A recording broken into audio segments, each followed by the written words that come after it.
جی، کچی قبروں کے حوالے سے یہ بات کی جاتی ہے، اور اس حوالے سے بڑی احادیث بھی پیش کی جاتی ہیں۔ اہل سنت اپنی کتابوں سے حدیثیں بھی اٹھا اٹھا کر، روایتیں اٹھا اٹھا کر دکھاتے رہتے ہیں کہ جی دیکھیں، قبروں کا جو ہے نا وہ پختہ کیا جانا، اس کو منع کیا گیا ہے۔ قبریں کچی ہونی چاہیے، پکی قبریں بنانے سے منع کیا گیا ہے۔ یہ حدیث صحیح ہے یا غلط ہے، یہ ایک الگ موضوع ہے، ایک الگ ہے، تو ہر حدیث کی صحت کو دیکھنا پڑے گا کہ وہ کیسی ہے۔ لیکن قبر کس کو کہتے ہیں؟ رسول اکرم صلی اللہ علیہ وسلم نے کس چیز کو پکا کرنے سے منع کیا تھا؟ پختہ کرنے سے کس چیز کو منع کیا تھا؟ کس چیز کو کچا رکھنے کے لیے کہا تھا؟ یہ سینس نہیں ہے لوگوں کے اندر۔ یہ چھوٹی سی یہ بات ہے، اس کو سمجھنے کی ضرورت ہے۔ اصل میں بات یہ ہوتی ہے نا کہ لوگوں کے دلوں کا جو بغض اور عناد اور کینہ اور حسد ہے، اس کو وہ اپنی زبان کے اوپر لے کر آ رہے ہوتے ہیں۔ اپنے مذہب کو، اپنے مسلک کو سچا ثابت کرنے کے لیے روایتوں کو ڈھونڈتے ہیں، اور پھر اس کو اپنی مرضی کے معنی پہنا کر، اپنی مرضی کا مفہوم پہنا کر اور لوگوں کے سامنے پیش کر رہے ہوتے ہیں۔ اگر بالفرض محال ہم ان ساری روایتوں کو، ان ساری حدیثوں کو صحیح مان لیں کہ جس میں رسول اکرم صلی اللہ علیہ وآلہ وسلم نے قبروں کو پختہ کرنے سے منع کیا ہے، تو پھر سوال یہ ہے کہ وہ قبر کس چیز کو کہہ رہے ہیں؟ قبر ہے کیا چیز؟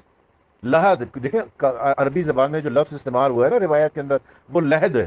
لحد کو پختہ مت کرو، قبر کو پختہ مت کرو۔ کس چیز کو قبر کہا جا رہا ہے؟ کس چیز کو لحد کہا جا رہا ہے؟ یہ سمجھنے کی ضرورت۔ وہی سمجھتے ہیں کہ جی یہ مزار بنانے سے اور جو اوپر والا جو پورشن ہے اس کو پکا کرنے سے اور اس کے اوپر مزارات تعمیر کرنے سے منع کیا ہے۔ نہیں، جہالت ہے یہ۔ یا تو یہ جہالت ہے کہ وہ رسول اللہ صلی اللہ علیہ وسلم کی بات کو سمجھ نہیں پائے ہیں، یا پھر یہ بغض اور عناد اور کینہ ہے کہ جو ان کی زبانوں سے نکلتا ہے، جو ان کے دلوں کے اندر موجود ہے اور وہ ان کی زبان سے باہر آ رہا ہوتا ہے۔ رسول اکرم صلی اللہ علیہ وآلہ وسلم نے یہ فرمایا تھا کہ قبر کو، لحد کو پختہ نہ کیا کرو، کچا رہنے دیا کرو۔ اس سے مراد وہ جگہ ہے، وہ جگہ ہے، وہ جگہ ہے جہاں پر مردے کو دفن کیا جاتا ہے۔ وہ جو باہر، وہ جو اوپر اٹھا ہوا پورشن ہوتا ہے نا، زمین سے اوپر جو اٹھا ہوا ہوتا ہے، وہ نہیں ہے۔ وہ جو زمین کے اندر ہوتا ہے، زمین کے اندر جہاں کھودی جاتی ہے، قبر کھودی جاتی ہے، قبر وہ نہیں ہے جو باہر کی طرف نکلی ہوئی ہے۔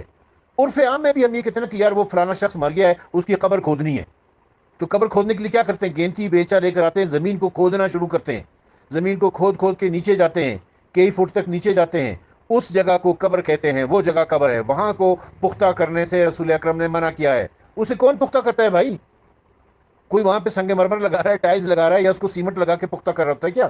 وہ تو مٹی ہوتی ہے اور مٹی کے اندر ہی دفن کیا جاتا ہے۔ یہ باہر والا جو باہر، پھر اس کے بعد اس مردے کو وہاں میں دفن، قبر کے اندر دفن کر کے پھر اس کے اوپر مٹی ڈال دی جاتی ہے، اور جب وہ مٹی اوپر کی طرف اٹھی ہوئی ہوتی ہے اسے قبر نہیں کہتے۔ قبر وہ ہے جہاں پر مردے کو دفن کیا گیا ہے، وہ زمین کے اندر کا پورشن جسے کھود کر لے گئے تھے، وہاں جہاں دفن کیا وہ قبر ہے۔ بس اب کیا کریں ان لوگوں کے جاہلوں کی باتوں کا؟ وہ ہر ایک کا، چاہے شیعہ ہو، چاہے سنی ہو، چاہے کسی بھی مذہب اور مسلک کا ہو، اس کو جو ہے نا وہ کچا ہی رکھا جاتا ہے۔ کوئی اسے پختہ نہیں کرتا ہے بھائی، کوئی اسے پختہ نہیں کرتا ہے، نہ اس بات کی شرح اجازت کہ وہ جو حدیث ہے کہ رسول اکرم صلی اللہ علیہ وسلم نے فرمایا ہے کہ قبروں کو پختہ نہ کرو۔ تو قبروں کو پختہ، قبر کس کو کہتے ہیں یہ دیکھیں، پہلے یہ قبر کا کانسیپٹ کلیئر کریں۔ لوگ یہ سمجھتے ہیں کہ یہ شاید اوپر والا جو پورشن ہے اس کو قبر کہتے ہیں، نہیں۔ لیکن کسی آپ کے محلے میں کسی گھر میں میت ہو جاتی ہے تو لوگ گینتی بیلچا اٹھاتے ہیں، چلو قبر کھودتے ہیں۔ قبر کھودنے کے لیے جاتے ہیں نا، تو قبر جب کھود رہتے ہیں تو کیا کھودتے ہیں؟ تو زمین کو جو کھودتے ہیں، زمین کے اندر جو جاتے ہیں، ڈیپ جاتے ہیں، اس کو کہتے ہیں قبر۔ وہ اندر والا جو پورشن ہوتا ہے جہاں مردے کو دفن کیا جاتا ہے، اسے پختہ کرنے سے منع کیا ہے۔ اسے پختہ کرنے سے منع کیا تھا، اس کو پختہ نہ کرو۔ کیوں؟ اس کی دیکھیں، اس کے پیچھے ایک علت ہے نا، ایک فلسفی ہے، اس کو سمجھیں کہ وہ نیچے زمین میں مٹی ہے، مٹی میں آپ دفن کریں گے، اور مٹی کے اندر مل کر انسان کا جو گوشت پوست ہے، جو ہڈیاں ہیں، یہ اس کے ساتھ مل جائیں گی، مٹی کے اندر ختم ہو جائیں گی، وہ گل مل جائیں گی۔ اگر وہ قبر پختہ ہوگی تو پھر وہ مٹی کے اندر ضم نہیں ہو سکیں گی۔ اگر اس کو پختہ کر دیا جائے، اندر سے سیمنٹ ویمنٹ لگا کر اس کو فرش بنا دیا جائے، تو وہ اسی طرح سے لاش پڑی رہے گی، پختہ نہیں ہو سکے گی، وہ مطلب ضم نہیں ہو سکے گی، ختم نہیں ہو سکے گی، اور وہ وہاں پڑے پڑے بدبو کرتی رہے گی، اور کبھی جو ہے نا نکل جائے گی، کوئی باہر نکل آتا ہے، یا مطلب کوئی جانور اس کو قبر کو کھود دیتے ہیں، چیر پھاڑ کر دیتے ہیں، کچھ کر دیتے ہیں، یا کوئی ایسا معاملہ ہو، کوئی سیلاب آ جاتا ہے، کوئی زلزلہ آ جاتا ہے، تو اس میں وہ لاشیں جو ہے نکل آتی ہیں باہر، اور پھر وہ مطلب بے حرمتی کا پہلو بھی ہوتا ہے، خوفزدگی کا پہلو بھی ہوتا ہے، اور بدبو بھی پھیلتی ہے، انسان کے جسم کی بدبو تو بہت زیادہ ہے۔ اس لیے یہ ایڈوائس کی گئی تھی کہ قبر کو پختہ نہ کرو۔ قبر وہ ہے جہاں پر مردے کو دفن کیا جاتا ہے، وہ جگہ قبر ہے۔ اس کے اوپر مٹی ڈال دی جاتی ہے، اب اس مٹی کو اوپر آپ پکا کرتے ہو نہیں کرتے ہو، مزار بناتے ہو نہیں بناتے ہو، یہ آپ کا اپنا مسئلہ ہے، اس میں شریعت کوئی انٹرفیئرنس نہیں کرتی ہے۔ شریعت نے صرف دفن کے متعلق آپ کو احکامات دے رکھے ہیں، غسل کیسے دینا ہے، جنازہ کیسے پڑھنا ہے، کفن کیسے دینا ہے، دفن کیسے کرنا ہے، اس کے بارے میں احکامات ہیں۔ اس چیز کے کوئی احکامات نہیں ہے کہ آپ نے اس کے اوپر مزار بنانا ہے یا نہیں بنانا ہے۔ یہ وہابیت ہے، وہابیت پھیلی ہوئی ہے، ابن تیمیہ نے یہ سارا گند کیا ہوا ہے، ابن تیمیہ نے یہ چیزیں پھیلائی تھیں۔ ابن تیمیہ سے پہلے سارے مسلمان جتنے بھی مکاتب فکر، شیعہ سنی دیوبندی بریلوی جتنے بھی تھے زمانے میں، وہ سب اس بات کے قائل تھے، کسی کے لیے کوئی مسئلہ نہیں تھا۔ یہ ابن تیمیہ نے آ کے غلط کیا، وہابیت کا جو نظریہ اس نے پیش کیا تھا، وہابیت کی نظریاتی بنیاد جو ہے وہ ابن تیمیہ نے رکھی، اس نے یہ باتیں کی ہیں اور اس کو لے کے لوگ آج تک چل رہے ہیں، ورنہ اس کی کوئی شرعی حیثیت نہیں ہے، بناؤ نہ بناؤ وہ آپ کی مرضی پر ہے۔ اور پھر یہ کہ معاذ اللہ ثم معاذ اللہ، یہ تصور کرنا، صرف یہ تصور کرنا کہ جناب رسالت مآب صلی اللہ علیہ وسلم کے مزار مبارک کو شہید کر دیا جائے گا، اسے گرا دیا جائے گا، اسے مسمار کر دیا جائے گا، یہی کفر ہے۔ یہ تصور اگر آپ نے کر لیا نا تو یہ بھی کفر ہے۔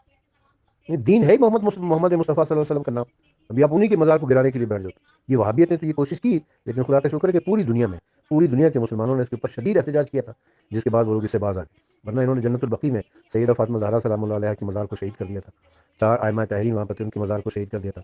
جنت المعلیٰ مکہ میں جناب خطیجۃ الکبریٰ کے، حضرت ابو طالب کے اور جو دیگر مزارات تھے، خود رسول خدا کی والدہ حضرت آمنہ سلام اللہ علیہا کا مزار تعمیر تھا، اس کو شہید کر دیا تھا، اور بھی جتنے مزارات تھے سب کو شہید کر دیا تھا۔ ان کا بس چلتا تو یہ رسول اللہ کے مزار کو بھی شہید کر دیتے، لیکن اتنا شدید احتجاج ہوا اس کے اوپر کہ پھر یہ لوگ رک گئے، بس سے باز آ گئے تھے۔ تو بہرحال یہ انتہائی باطل اقدام ہے بالکل۔